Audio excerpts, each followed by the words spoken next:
네, 우리 찬송가 180장 찬송하시겠습니다. 찬송가 180장 부르시고 예배 시작하겠습니다.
다 같이 묵상 기도하심으로 2021년 3월 14일 복래포교회 주일 예배를 시작하겠습니다.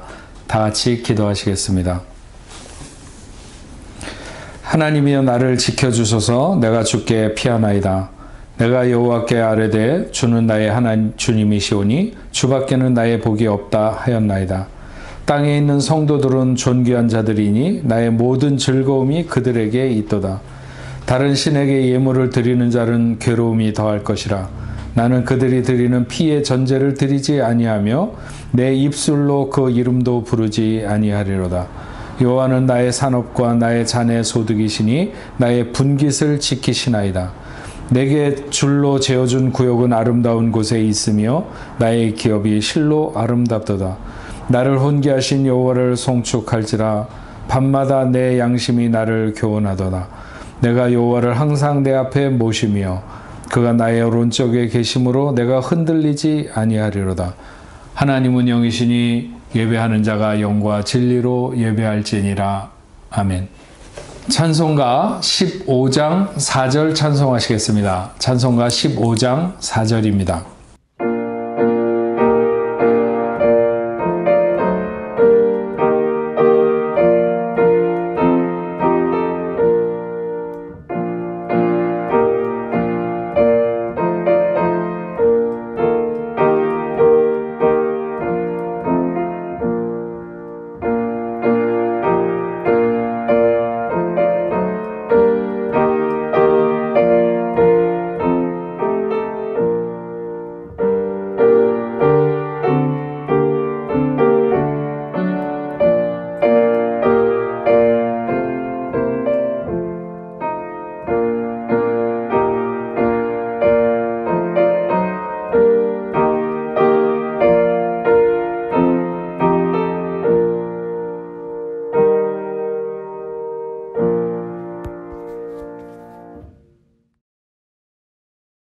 나는 전능하신 아버지 하나님, 천지의 창조주를 믿습니다.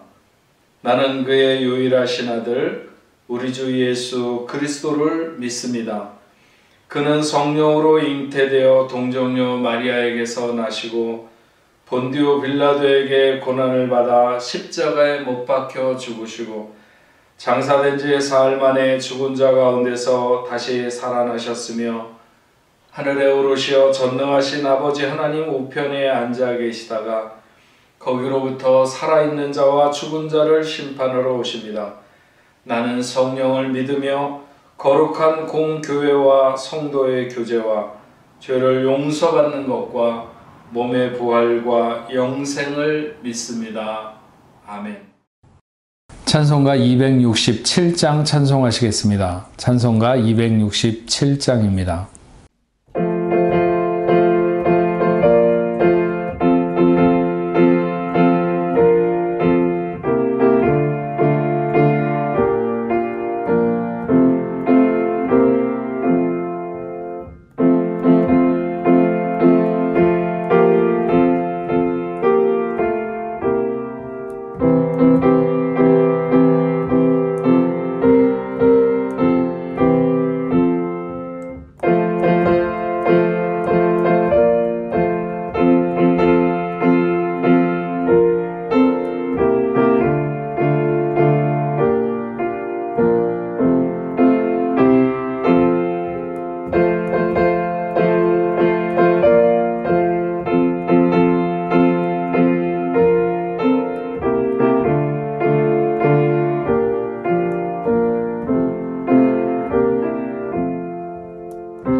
살아계시고 천지를 말씀으로 창조하신 사랑의 하나님 아버지 감사합니다. 복내프 교회를 파리 땅에 세우시고 교회와 성도들을 향하신 신실하신 하나님의 놀라운 계획과 사랑하심으로 우리를 이 자리에 불러주시고 함께 하심을 찬양합니다. 마치 긴 터널을 지나는 것처럼 캄캄하고 한치 앞을 예상할 수 없는 이 시기에 우리가 나의 걱정과 근심, 두려움에만 빠져 이웃을 돌아보지 못하는 죄를 짓지 않도록 깨어있게 하시고 알고 모르고 지은 모든 죄 이 시간 다 내려놓고 예수님의 십자가의 보혈의 피로 새롭게 거듭나고 변화되어 주위에 주님을 모르고 살고 있는 잃어버린 영혼들을 위해 사랑으로 무릎 꿇고 기도하고 위로하게 하시고 영원 구원을 우리의 소망으로 알고 살아가게 하옵소서. 그래서 주님의 마음이 있는 곳에 우리의 마음도 있게 하시고 빛과 소금의 역할을 잘 감당할 수 있는 거룩한 마음을 허락해 주시기를 원합니다. 사랑하는 김승천 담임 목사님 그리고 가정을 축복합니다. 풍성한 은혜와 사랑이 그 가정과 교회의 모든 성도들에게 넘쳐나게 하시고 주님이 주신 생명의 말씀을 선포하실 때 우리가 옥토밭과 같은 마음으로 말씀을 마음에 잘 새기길 소망합니다. 사랑의 종이 세계와 민족, 나라와 교인들, 동역자, 선교사님들을 위해 매일 무릎 꿇고 기도할 때 하나님이 응답하여 주시고 치유되고 회복되고 문제가 축복으로 변하는 놀라운 역사를 경험하게 하시고 각 곳에서 예배를 위해 수고하시는 목사님, 전도사님, 교육자님, 선교사님 모두 같은 은혜로 채워주시기를 기도합니다. 폭네프 성도님들이 이제 세상으로 각자 자리에서 생활할 때 주님의 성품을 본받아 제자로서 역할을 온전히 감당할 수 있도록 하시고 어디서든 그들이 있는 자리가 기도의 자리이며 예배의 자리이며 말씀으로 무정하고 찬양과 감사의 기도로 기쁨으로 나아가 선한 영향력의 씨앗을 뿌리는 자로서 사명 잘 감당하고 어떤 상황에서도 주님을 신뢰하고 잠잠히 때를 기다리며 담대히 나아가며 위로하고 축복하고 평화의 직분을 잘 감당할 수 있도록 성령님 함께 동행해 주세요. 이 예배가 주님과 처음 만난 기쁨을 회복하는 시간이 되길 원합니다. 감사하며 이 모든 말씀 우리를 위해 죽기까지 사랑하신 예수 그리스도의 이름으로 기도합니다. 아멘. 성경 말씀 보시겠습니다. 하나님께서 오늘 우리에게 주시는 말씀은 구약성경 신명기 17장 14절부터 20절 말씀까지 보겠습니다.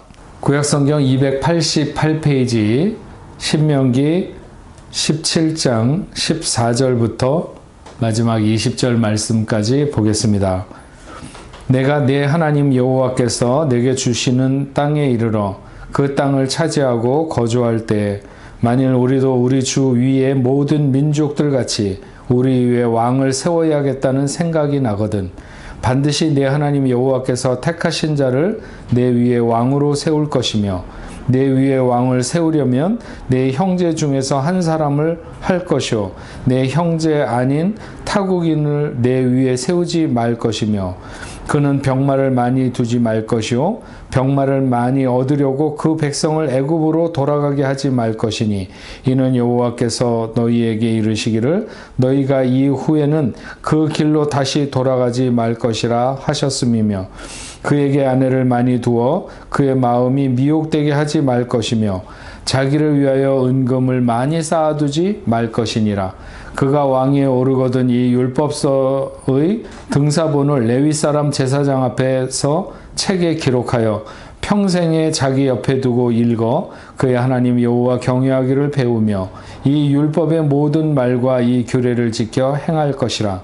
그리하면 그의 마음이 그의 형제 위에 교만하지 아니하고 이 명령에서 떠나 좌로나 우로나 치우치지 아니하리니 이스라엘 중에서 그와 그의 자손이 왕위에 있는 날이 장구하리라. 아멘. 네, 복내포 성도 여러분 한 주간 동안도 평안하게 지내셨습니까? 오늘 우리가 구약 신명기를 통해서 듣는 말씀 17장에 있는 말씀을 통해서 만약 왕을 세워야 한다면 하는 제목으로 하나님의 말씀을 생각하려고 하는데요. 오늘 말씀은 왕을 세우는 기준에 대한 말씀입니다. 그렇게 보면 우리가 지금 왕을 세우려고 하는 어떤 계획을 가지고 있는 것도 아니고 또 그렇다고 해서 자신이 왕이 되려고 하는 꿈을 꾸고 있는 사람도 아니기 때문에 이 말씀이 과연 오늘 우리들에게 필요한 말씀인가 하는 생각, 이런 의문이 들 수도 있습니다. 하지만 이것은 단순하게 한 국가의 제도적인 왕만을 말한다고 생각할 필요는 없습니다. 모든 사람이 그 마음에 가지고 있는 욕망이라든지 어떤 성취의 욕구 같은 것으로 생각을 확장해 보면 오늘 우리에게 말씀하시는 하나님의 뜻이 무엇인가 하는 것을 발견하게 될 수 있습니다. 그것이 반드시 잘못된 것이 아니라 할지라도 인간은 모두 왕의 지위나 왕의 권세나 왕의 부요나 이런 것들을 꿈꿀 수 있는 것이죠. 점점 세상은 모두가 자기가 왕이 되고 싶은 자기가 누가 왕이라고 하지 않아도 자기가 마치 왕인 것처럼 이렇게 인정하려고 하는 세상을 우리가 맞고 있다, 이렇게도 말할 수 있습니다.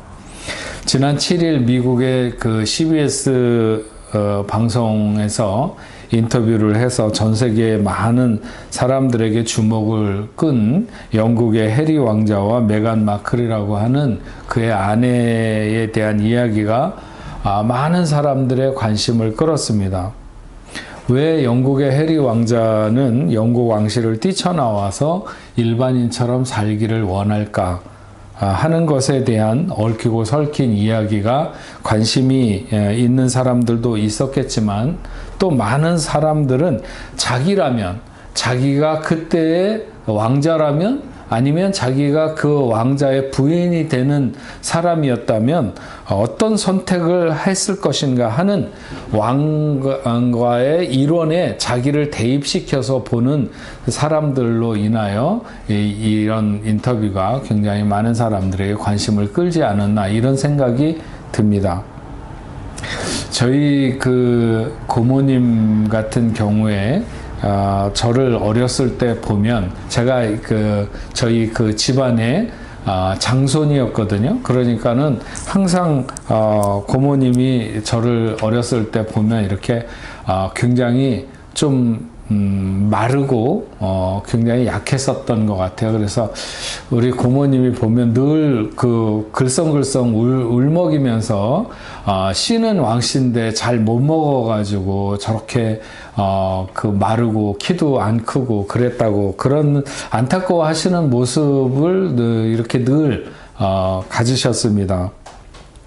제가 정말로 왕족, 한국 사람들은 다 왕족이라고 그러니까 실제로 정말 왕족이었는지에 대해서는 잘 모르지만, 어쨌든 그래도 왕이 가질 법한 고뇌, 이런 것들에 대해서는 지나온 시간에 드문드문 해봤던 것 같습니다. 조선왕조실록이라든지 아니면 소설가 김훈 씨의 그 남한산성 같은 그런 책을 읽을 때에는 그 병자호란의 삼전도의 치욕 같은 그런 시간에 그 인조가 나가가지고 그 중국 그 사신 앞에서 절을 하게 되는 그런 것들을 보면서 그때 어떤 왕이 가졌을 법한 그런 그 심정이라든지 이런 것에 대한 생각을 저도 많이 해봤기 때문에 아마도 왕에 대한 꿈, 이런 것들을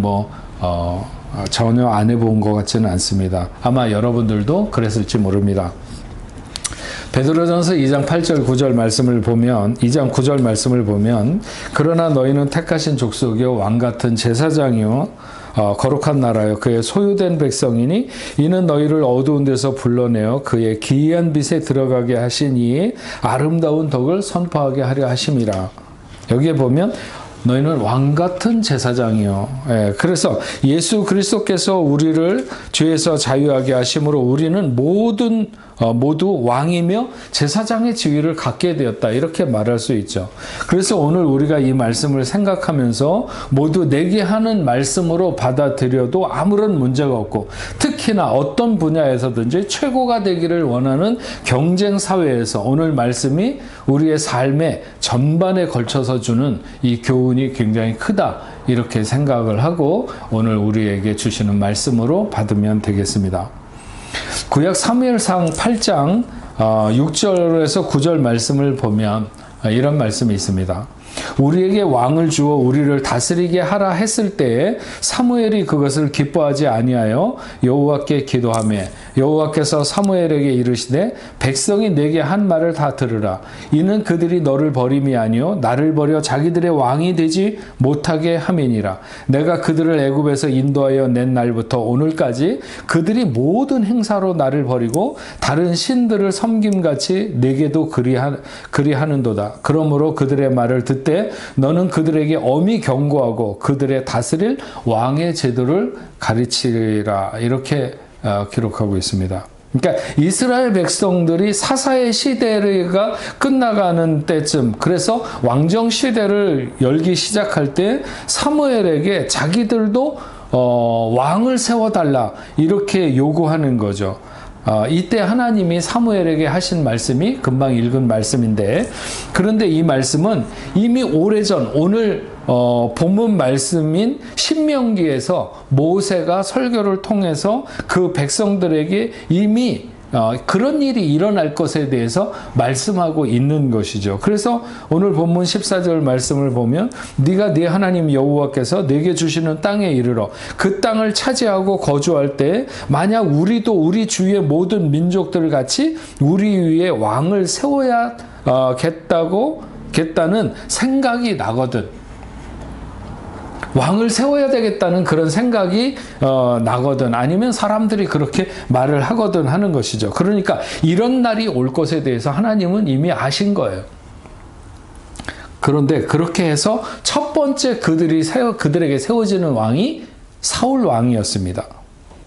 하지만 하나님은 그 왕은 하나님의 뜻을 저버렸죠. 그래서 하나님이 사울 왕을 폐위시켜 버립니다. 사무엘상 13장 14절 말씀을 보면 지금은 왕의 나라가 길지 못할 것이라. 여호와께서 왕에게 명령하신 바를 왕이 지키지 아니하였으므로 여호와께서 그의 마음에 맞는 사람을 구하여 여호와께서 그를 그 백성의 지도자로 삼으셨느니라 하고, 결국 이스라엘의 첫 번째 왕은 이렇게 해서 하나님으로부터 버림을 받게 되는 것이죠. 하나님은 원래 왕을 세우는 것에 대해서 그렇게 좋아하시지 않았습니다. 그 이유는 크게 두 가지를 생각해 볼 수 있는데, 하나는 왕권과 하나님의 주권이 겹치는 부분이 있는 거예요. 그래서 왕이 하나님의 권리를 넘어오게 되는, 하나님의 그 주권을 침범하게 되는 이런 경우가 발생할 것에 대해서 내다보시는 거죠. 그래서 왕은 자신이 하나님인 양 하는 것들이 종종 왕에게서 나타나고, 사람들은 마치 왕이 하나님을 대신할 수 있는 것처럼 그 왕을 구하거나 아니면 의지하는 그런 자세를 갖는 것입니다. 또 하나는 결국 왕을 세우는 것이 그 백성들에게는 무거운 짐이 된다는 사실을 하나님이 잘 알고 계셨던 것이죠. 왕이 있으면 사람들은 자기들이 굉장히 든든할 것 같지만 사실은 그 왕으로 인해서 수없는 짐을 짊어져야 된다는 사실을 하나님께서 너무 잘 아시는 것입니다. 사람들이 선지자나 사사를 통하여 충분히 하나님의 뜻을 묻고 하나님 중심적인 삶을 살아갈 수 있음에도 불구하고 왕을 세우겠다고 하는 것은 그 세상 왕들이 가진, 주변에 있는 나라들의 왕들이 가진 그 겉모양을 보고 그러는 것이죠. 화려한 왕관을 쓰고 채색 옷을 입고 황금을 입힌 그런 의자, 높은 곳에 놓아진 의자에 앉는 그런 것들이 모두 사사나 선지자와는 달리 마치 대단한 권력과 혹은 능력이 있는 것처럼 보여지는 그런 것에 혹해가지고 사람들은 자기들도 왕을 세워달라고 이렇게 요구하는 것입니다. 하지만 그것은 오히려 자기들이 얼마나 힘들어지는 것이며, 자기는 죽을 힘을 다해 고생을 해서 농사를 짓거나 아니면은 그렇게 밤잠을 못 자면서 짐승을 키우면서 기른 그런 것들을, 그런 재산의 얼마를 그 왕에게 꼬박꼬박 갖다 바쳐야 되는 그런 운명에 묶이게 되는 것을 사람들은 다 생각하지 못했던 것입니다. 그럼에도 불구하고 사람들이 왕을 세워야겠다는 요구가 거세게 있을 것이라고 하는 것을 아시는 하나님께서 그런 그러면 이런 자를 왕으로 세우라고 오늘 본문에 그의 왕의 조건을 말씀하신 내용이 바로 오늘 본문의 내용입니다. 오늘날의 아랍이라든지 아프리카 혹은 민도가 좀 떨어지는 어떤 그런 그 동남아시아의 나라들 중에서 왕은 여전히 절대 군주로 마치 자신들이 무슨 하나님이나 되는 것처럼 그런 영역을 들락거리기도 하고, 또 그렇지 않은 오늘날의 많은 서양의 선진국들에 덜어 남아있는 왕의 제도는 백성이 선출하는 대통령보다 훨씬 실제적 권한이 없는 그냥 상징적으로 남아있는 왕들이 많이 있습니다. 하지만 우리나라에서도 조선왕조 500년이라든지 그 전에 뭐 고려라든지 여러 그 왕조 시대의 왕들을 보면 어떤 사람이 왕이 되느냐 하는 것으로 그 백성들, 그 왕의 주변에 있는 사람들의 삶의 질이 달라지는 것을 알 수 있습니다. 하나님은 이스라엘 백성들이 만약 왕을 세운다면 이런 사람을 세워야 한다고 오늘 본문에 자세히 밝히고 있는 것입니다. 사실 이스라엘 백성들은 그들만이 누릴 수 있는 독특한 지위, 왕이 없어도 충분히 잘 굴러갈 수 있는 그런 그 어떤 울타리, 그런 민족과 그런 나라를 형성할 수 있었습니다. 그것은 왕이 없어도 나라가 충분히 서고 진행되어 갈 수 있는 환경이죠. 사사시대의 특징은 그들에게 주어진 모세의 율법을 잊어버리면서 사람들이 자기 소견에 옳은 대로 하면서 빗나가기 시작한 거예요. 만약 그들이 모세에게 주어진 율법을 중심으로 해서 하나님 중심으로 잘 생활을 하게 되면 아무런 문제가 없이 누가 자기에게 세금을 내라거나 아니면 그렇게 억압하는 것도 없이 충분히 잘 살아갈 수 있는 그런 것이었는데, 이 사사시대를 지나가면서 이 사람들이 모세의 율법을 잊어버리고 점점 자기 소견에 옳은 대로 행하면서 암흑의 시대가 되고 무법의 시대가 되어 갔던 것입니다. 그러니까 사람들이 어떤 강력한 힘을 가진 왕이 우리들에게도 있었으면 좋겠다. 이스라엘만 강력한 중앙 집권이 이루어지지 않는 것에 대한 불안감을 느낀 거죠. 사실은 그것은 그들이 하나님의 법을 떠난 결과라고 하는 것들을 잘 깨닫지 못하고 있었던 것입니다. 그래서 어쨌든 간에 그런 관계로 왕이 세워지게 되는데, 가장 먼저 왕을 세운다면 먼저 기억해야 될 것에 대해서 15절에 이렇게 말합니다. 반드시 네 하나님 여호와께서 택하신 자를 내 위에 왕으로 세울 것이며, 내 위에 왕을 세우려면 내 형제 중에 한 사람을 할 것이요 내 형제가 아닌 타국인을 내 위에 세우지 말 것이며.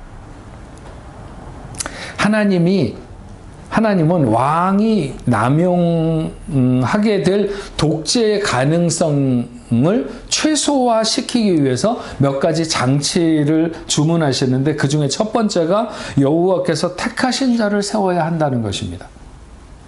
반드시 기름을 부어서 세움을 입을 수 있도록 하는 왕이나 제사장이나 선지자는 하나님의 부르심이라고 하는 이 테두리 안에 있어야 되는 것이죠.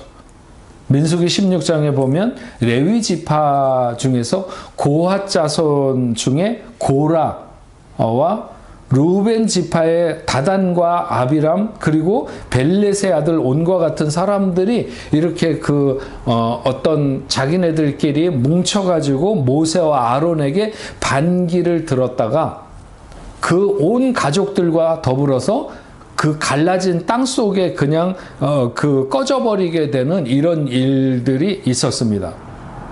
사실 고라나 다단이나 이런 사람들의 이야기를 그냥 일반적인 이야기로 풀어보면, 객관적으로 보면 굉장히 타당성이 있어 보입니다. 그들이 말하는 건 그런 거예요. 우리 모두가 다 하나님의 자녀이고 하나님이 귀하게 여기는 사람들인데 왜 너희만 특별히 그 백성들을 지휘하는 그런 위치에 너희가 쓰느냐, 이런 것이었어요. 그러니까 이를테면 공평하게 우리가 돌아가면서 아니면 제비를 뽑아서 그때 나라를 이끌어가거나 다스리는 사람들을 세워야 되지 않겠는가. 그들의 논리가 맞는 것 같아 보입니다. 그래서 모세와 아론에게 반기를 들게 된 것이죠. 그런데 가장 중요한 것은 하나님, 여호와 하나님이 택하여 세우신다고 하는 것의 중요성입니다. 이들은 그것을 몰랐던 거죠. 그러니까 하나님이 세우시기를 원하는 왕은 우리가 생각하고 우리가 뽑는, 우리 손으로 뽑는 대통령과는 다른 것입니다. 하나님이 택하신 왕으로 하나님의 뜻을 따르면 하나님이 그의 통치하는 기간에 보호자가 되어 주셔서 그 나라를 지키신다고 하는 것이죠. 그리고 타국인이 아니라 내 형제 중에 한 사람을 왕으로 세워야 한다는 것은 하나님의 뜻을 이해하는데 아무래도 타국인은 여러 가지로 부족하다는 것이죠. 하나님이 다스리는 신정국가로서 어렸을 때부터 하나님을 향한 순전한 신앙을 키운 자가 그 민족의, 그 나라의 왕이 되어야 된다. 이런 말씀입니다. 제가 목사의 아들로 목사가 되어서 이렇게 갈 때 물론 여전히 부족한 점들이 너무 많이 있습니다. 그러나 간혹 자기 대에서 늦게 이렇게 예수를 믿게 되고 신학을 해서 목사가 된 사람들 중에 목회나 신앙을 너무 이렇게 손바닥 뒤집듯이 이렇게 과격한 변화라고 그럴까요? 이런 것들을 주는 사람들을 종종 봅니다. 그래서 그런 것들을 볼 때마다 하나님께서 왜 내 형제 중에 한 사람으로 왕을 세우라고 했는가 하는 것에 대한 이런 말씀들이 잘 이해가 되는 것이죠. 16절 17절 말씀을 보면 그는 마병을 많이 두지 말 것이요 병마를 얻으려고 그 백성을 애굽으로 돌아가게 하지 말 것이니 이는 여호와께서 너희에게 이르시기를 너희가 그 이후에는 그 길로 다시 돌아가지 말 것이라 하였음이며 그에게 아내를 많이 두어 그의 마음이 미혹되게 하지 말 것이며 자기를 위하여 은금을 많이 쌓지 말지니라. 세 가지를 멀리하라고 하시는데 이것은 왕에게 자칫하면 우상이 될 수 있는 것들입니다. 그 첫 번째가 병마를 많이 두지 말라고 하시는 것은 군대의 힘을 의지하지 말고 항상 여호와를 가장 의지하라 이런 것이죠. 당시에 애굽은 말의 본산지였습니다. 그래서 만약 그들이 말을 많이 가지고 싶어 하면 그들은 애국과 교류를 해야 되고 애국과 교류를 하게 되면 필연적으로 거기에 있는 또 우상이 유입되게 되는 이런 결과를 얻게 될 것입니다. 결국 군사력을 의지한다는 것은 하나님에 대한 의존력을 약화시킨다고 하는 것을 말하는 것입니다. 그들은 지금껏 군사력으로 수많은 난관을 이기면서 지금까지 온 것이 아닙니다. 그들이 지나왔던 그 광야의 시절부터 수많은 세월은 모두 하나님의 은혜였고 그리고 그 가나안 땅을 다 차지하게 되는 것도 역시 마찬가지 하나님의 은혜로 되는 것이죠. 네. 그 하나님의 은혜를 늘 구하는 것이 믿음이고 그 믿음이 군대의 힘보다 강하다고 하는 것을 그 왕은 잊어서는 안 되는 것입니다. 아내를 많이 두지 말라고 하셨어요.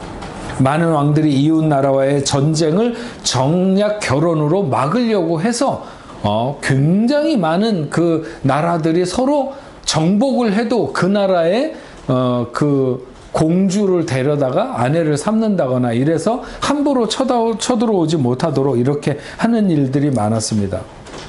그러나 이것의 문제는 이렇게 하면서부터 역시 마찬가지로 정략적인 결혼이 그 나라의 우상을 직수입하게 되는 것은 물론이거니와 왕이 향락에 빠지게 되는 위험에 노출되는 것이죠. 솔로몬이 얼마나 지혜롭고 또 얼마나 하나님께 복을 많이 받은 그런 왕이었습니까? 하지만 결국 그의 말년에 그의 나라가 찢어지게 되는데 그의 지혜가 흐려지고 나라가 무너지게 되는 과정에는 수많은 그의 부인들이 큰 역할을 했던 것이죠. 그 부인들을 위해서 산당을 지어주기 시작하면서 나라의 근간이 흔들리기 시작했고 왕이 그렇게 되니까 모든 백성들과 신하들이 우상 숭배에 빠지기 시작한 것입니다. 그래서 하나님은 말씀하시는 거죠. 정략으로 살지 말아라. 다시 말하면 신앙으로 살아라. 예. 정략으로 살려고 하지 말고 신앙으로 살아라. 이것이 하나님이 요구하시는 것입니다.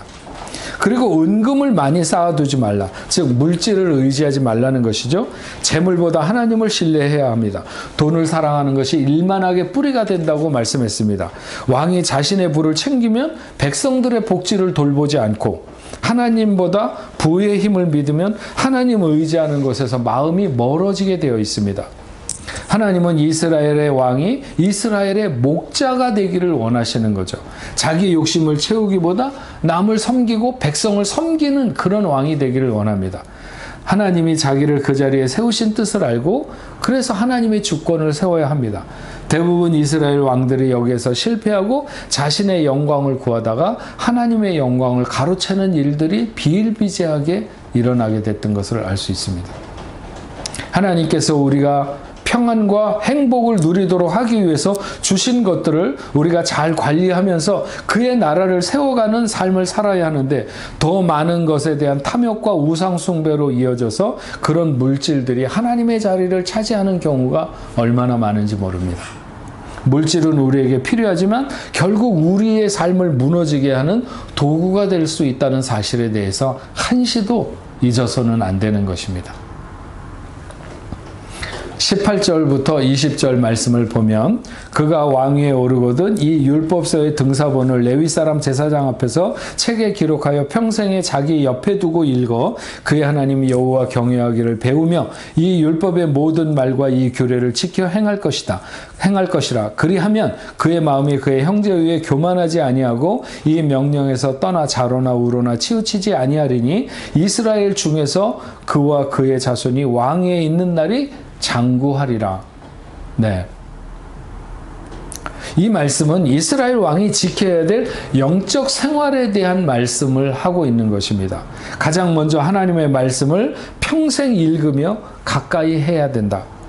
율법서의 말씀을 등사해서 평생 그 말씀을 읽고 하나님 여호와 하나님 두려워하기를 배우며 그 법도를 열심히 잘 지키라고 하는 것이죠.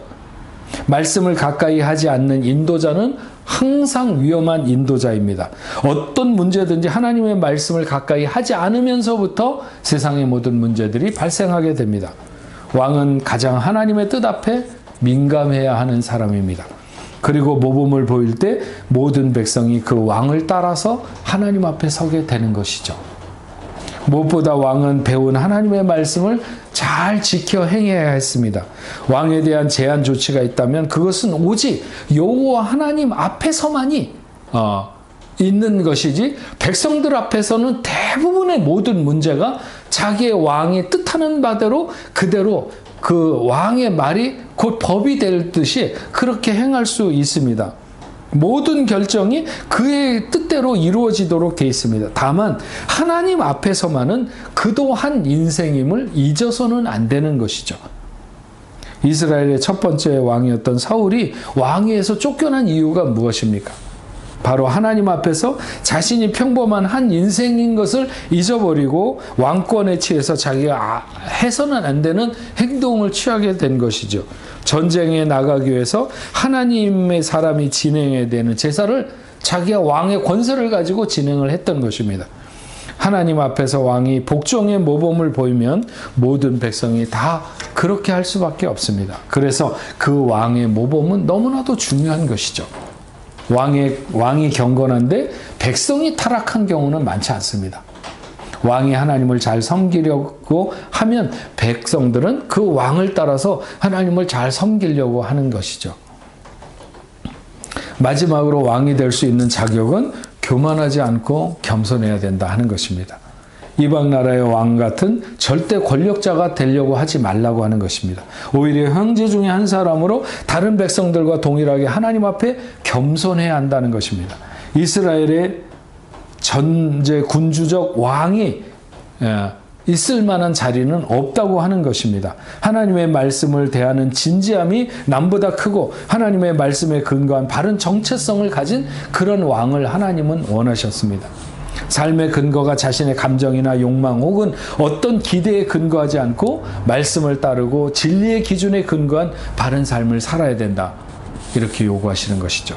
그래서 삶의 전반에 하나님의 통치가 이루어지는 그런 왕을 하나님이 원하셨다 하는 것입니다.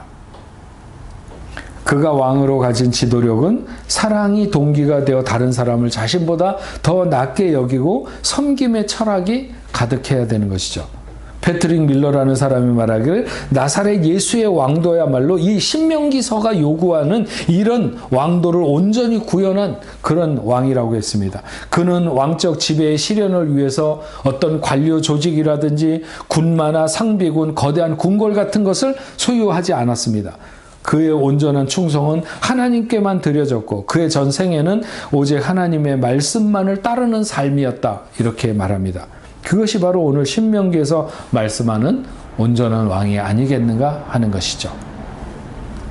오늘 말씀은 그것이 비록 이스라엘의 왕을 세우기 위한 말씀이지만 여러분, 우리가 하나님의 자녀라는 신분으로 이 땅을 살아가는 자격으로 주어지는 말씀으로 받아도 아무런 문제가 없다는 것을 알 수 있습니다. 가장 먼저 하나님이 택하신 사람으로 왕으로 세우고 또 그 형제 중에서 왕으로 세워야 한다는 말씀을 통해서 우리는 소속이 분명한 삶이 되어야 한다는 것을 배우게 됩니다. 우리는 하나님의 부름받은 사람들이며 또한 교회라고 하는 거룩한 공동체의 일원입니다. 결코 흐려져서는 안 되는 의식이고 정신입니다. 하나님이 인정하심이 가장 선명한 삶의 추구가 되어야 되고 그것이 그리스도의 몸인 교회에서 인정받고 칭찬받는 사람이 되어야 되는 것이죠. 교회에서 처음 세워진, 초대교회에서 처음 세워진 7명의 그 집사들에 대한 이야기를 할 때 보면 공통적으로 언급되는 두 가지가 있는데 하나는 그들이 성령이 충만했다는 것이고 또 하나는 모든 사람들에게 칭찬받는 사람이 되었다고 하는 것입니다. 우리가 어떤 꿈을 가지고 어떤 비전을 향해서 이 땅에 살아가고 있든지 하나님은 우리가 초대교회에 세워진 집사들처럼 그렇게 하나님의 영이 충만하고 또 성도들 사이에서 칭찬받는 사람들로 서서 살아가기를 원합니다. 오늘 말씀에서 두 번째 말씀은 왕이 군사력을 의지하거나 아니면 부인을 많이 두거나 재물을 많이 갖지 말라고는 말씀을 하고 계십니다. 그 어느 것 하나도 없어야 된다고 말씀하는 것은 없습니다. 그러나 잘못하면 모든 것이 다 우상이 될 수 있고 우상에게 넘어질 수 있는 문제들인 것이죠. 하나님은 우리에게 그 모든 필요를 채우시기 원하시는 분입니다. 그러나 마땅히 있어도 그것을 자신의 힘으로 삼으면 무너지게 된다는 것이죠. 우리의 힘과 능력은 오직 하나님이며 전쟁은 여호와의 손에 있습니다. 부인이 많다고 하는 것은 그의 마음을 산란하게 하고 향락으로 흐르는 것을 경계하라고 하는 말씀입니다. 어느 시대나 모든 사람들이 그 정신이 무너지게 되는 가장 큰 요인은 바로 여기에 있다고 봅니다. 여러분들도 신문에서 보셨는지 모르겠지만 어느 기자가 프랑스의 신부들과 인터뷰를 해가지고 많은 사람들이 신부들에게 나와서 고해성사를 하는데 그 고해성사를 하는 대부분의 그런 그 문제들이 뭐냐, 고백하는 죄가 뭐냐, 사실 그런 것들은 그런 그 사역으로 보면 이렇게 흘러나와서는 안 되지만 어쨌든 그런 것들을 신부들과 어떻게 잘 해가지고 그런 이야기들이 이렇게 나와서 책으로 나왔다고 그러는데 그 이야기 내용의 대부분이 보면 부부관계의 어떤 부정이나 아니면 무슨 포르노의 중독이라든지 이런 문제들, 이런 유사한 문제들이라는 거죠. 대부분 다 그 성적인 문제들. 우리가 법으로 금지되어서 부인을 여러 명 둘 수는 없지만 그러나 그렇게 말씀하신 것이 이 시대에 무엇을 우리에게 요구하시는지에 대해서 우리가 아는 것은 어렵지 않습니다. 은금을 많이 쌓아두지 말라고 하신 것은 우리가 평안과 행복을 위해 주신 것이 탐욕과 우상 숭배로 변질되지 않도록 하라고 하는 말씀을 하고 있는 것이죠. 우리 삶에서 가장 쉽게 하나님의 자리를 차지할 수 있는 것은 은금입니다. 금은.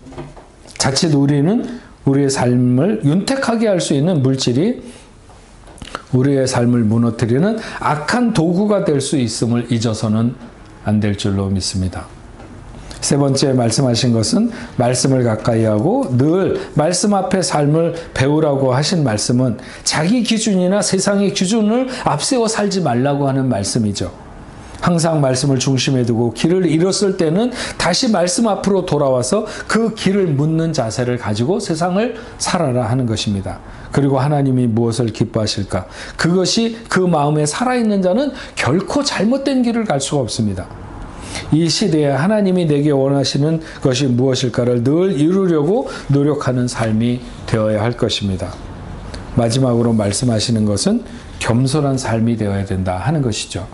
특히나 하나님과 다른 것을 겸하여 섬기게 되면 우리는 하나님에 대한 겸손을 잃을 확률이 굉장히 많습니다.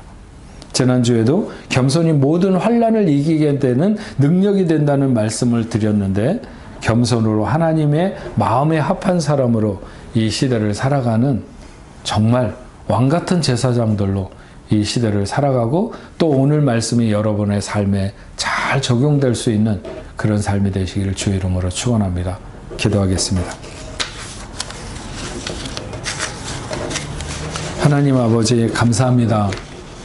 오늘 신명기 17장에 있는 말씀을 통해서 우리가 생각한 것은 만약 왕을 세운다면 이런 기준에 의해서 세워라. 오늘 너희가 세상을 살아갈 때 너희는 이런 기준, 이런 높은 기준을 가지고 살라고 하시는 하나님의 음성으로 오늘 우리가 받아들이고 정말 우리가 이 말씀을 따라서 왕이 어떤 자세를 가지고 그 시대의 백성들을 이끌며 살아가야 됐는가 하는 것을 우리가 들었듯이 우리들도 이 시대 가운데 어떤 그 자세를 가지고 이 시대의 세상 속에서 하나님의 사람으로 살아가야 되는가 하는 것을 저희들로 하여금 분명히 깨달을 수 있게 하시고 또 이 말씀을 따라서 우리가 용기 있게 그렇게 살아갈 때 하나님께서 책임져 주시는 또 하나님이 영광 받으시는 그런 삶이 될 줄로 믿습니다. 우리 뽕내부교의 모든 성도들이 이런 삶을 살아가는 귀한 은혜가 있게 하여 주옵소서. 예수님의 이름으로 기도합니다. 아멘. 찬송가 314장 찬송하시겠습니다. 찬송가 314장입니다.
기도하시겠습니다.